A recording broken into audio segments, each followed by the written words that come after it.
Hello everyone, welcome to the e-classes, and this video is for class 12th. As all the class 12 students already knew that we have discussed unit 2 basic software engineering, and the topic we have discussed was software processes, and two process we have already discussed, waterfall model and evolutionary model. So now it's time for the third model. So the third model is component based model. So today we are going to discuss the component based model. So let's start this with this. The component based model, first of all we will study this slide. This model is based on pre-designed components. Components can be small softwares which will be added to create a large one. Actually students, the basic idea behind component model is that in remaining two which we have discussed in the past two software process models were that we need to collect the requirement first from the user and we start developing right from zero. Like we need to follow the complete process right from requirement collection and then system design and then implementation, deployment, maintenance, etc. We need to start right from zero. But in the component based model it is something like we have created some small software earlier and then we will try to combine those softwares and we will create a large one afterwards. So those components which we are talking about, those the components are those small softwares which we have already prepared. So it is something like that. Suppose we have created a program which is like a calculator which can add, multiply or subtract or divide something. Later on we want to design a kind of application where we can perform calculation like all the work of calculator. Except this, we can also find the areas of different shapes like area of rectangle, circle and all these, and all other mathematical functions like square root and all. So we need to create a complete mathematical application where we can perform right from addition, subtraction to the later on more complex calculations. So in this we need to design the calculator also. So if we have already designed a calculator, then we will add that component, that calculator component in the new application to create it more larger than the previous one. So this is something on which this component based model process work. Here we need to design some small softwares before and then we will merge them to create the larger one. So this model provides the way to create a new software based on already existing components or softwares. It behaves like a template or description where we need to do the required changes in the existing component. I hope you all understand the concept of template. Templates are the pre-designed formats which we use in our document or in any application. So it is something like that because some of the part has already been designed and we need to do the required changes in it. So it is something like a template or description. Next point is also is that we can reuse or reutilize the components. So this is the basic formula or this is the main advantage of this process model, that it can reutilize or reuse the components. So it increases the reusability of components which we have designed.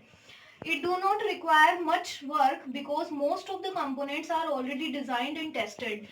Suppose you need to design a kind of, like I have already discussed, a mathematical application where you can perform several mathematical calculations and all.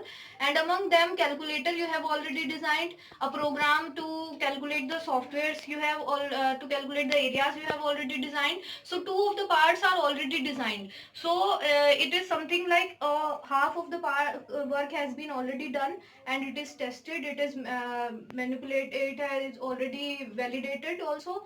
So half of the work is only remaining. So the workload is something which is lower than the other process model because there we need to start every time from zero to final stage. So let's move to the diagram of this. So this is the whole working of component based model. You may or may not find a particular fixed diagram for this software process model, but this is the working which I have prepared for you. The first stage is existing application. Existing application are those pre-designed components which you have already prepared. So these are the components in various parts. They are not merged yet. So they are the different parts which you have already designed. and then after merging them, a component framework will be prepared. A component framework is the framework which is prepared by merging all the pre-designed components. So to merge these components is known as framework development. So then here is the specific application requirement, because finally we need to provide user is the specific application. Means there may be some already designed components, and some of the components you need to design as per the user's requirement. So this is the final application which we need to hand over to the user. So this is the specific application, and for this the specific requirements will be collected from the user, and then those specific requirements will be developed in a specific application which is known as application development process. By this we will develop a specific application, and to convert a component framework to a specific application, a framework refinement process will be done. Somewhere specific application requirements will be given to the component framework, somewhere component framework will be converted into specific application. So this is the whole process, framework refinement, where a pre-designed format or a pre-designed software will be converted to a user demanded software. After this completion of this specific application, the final work will be done, that is application maintenance and evolution, which is done in this specific application only. It is a simultaneous process which is done only with the specific application.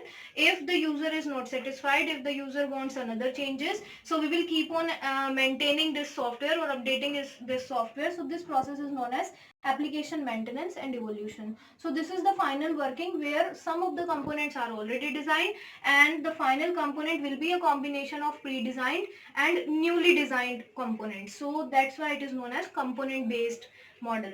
So take the screenshot of this diagram. Now let's move to the advantages. This is the simplest model, I guess. So the advantages are also very simple. The first is faster development. Faster because some of the components are already designed. You don't need to start every time from requirement collection and then implementation and then system design. You don't need to follow that fixed path. Some of the components have been already designed, and some of the components you may require to be designed again. So that's why it will take less time than the other models. Easier to maintain because each and every components are different. So you can relate it to object oriented programming, because each and every program is object is different. So if any error occurs, so we do not need to rectify that error from the complete program. We just need to focus on the particular object where the error has come, and then we will rectify that error only from that object. We don't need to convert all the programming again and again. Fine quality because each and every component is different and is tested and maintained, and everything is checked 2 or 3 times. So that's why it will provide a fine quality. Next is easier to create application variants. Application variants means, suppose we have designed a program that is calculator. Now this component can be used in several other components, like we will use in that mathematical application, we can use it in online teaching application, we can use it in the classroom teaching also. So if we have designed several applications for these works, so we can use that particular single calculator in several places. So this will create application variants, means variable changes or variable versions will be there of a particular component. Next is lower the overall cost. It can lower the overall cost because all the software will take less time, the development will take less time, so it may lowest the cost also. Next one will be the disadvantages, or you can say limitation also. The first is risk of errors. Risk of errors is something like, if you have designed several components in different platforms or in different places or for the different works, and then you are going to merge them, so several errors may occur, and then you need to rectify as per their coding, because you don't have designed the complete programming in a whole, everything is different. So you need to identify where the error has occurred, and then you need to act accordingly as per that particular component. Next is increased complexity. because several components we need to merge in this software process model, so there may be some complex coding also to merge them, so it can be a limitation also. Next is platform compatibility. If you are combining several components, then they should be platform compatible. Platform compatible, I hope you understand by the term platform. Platform means different operating system, different the software or environment you are using to prepare your coding, so they must be same or they must be compatible to be arranged with each other. If they are completely different apart, so you can't combine each and every software with this. We need to first check the compatibility, whether they are able to merge or not, and only then we can combine them. So this was the advantage, these were the advantages. You can take the screenshot also. And now let's move to the assignment 1. This assignment is containing questions from all the software process model like waterfall, evolutionary and component based, and along with the software engineering which we had discussed in the last video.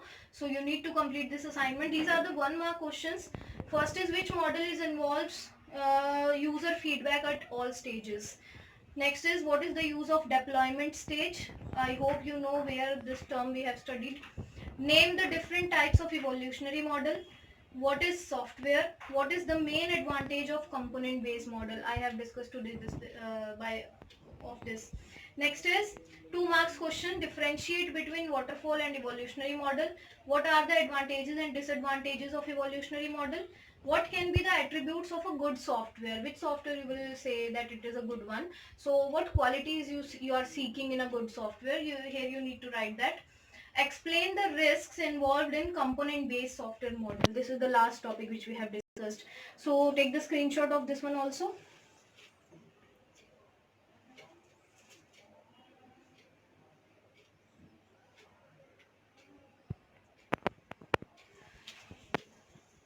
So these were the software process model. We have discussed all the 3 models. Hope you got all the 3 models very well. So in the next video, we will move ahead with the next topic. Till then, stay safe, stay digital.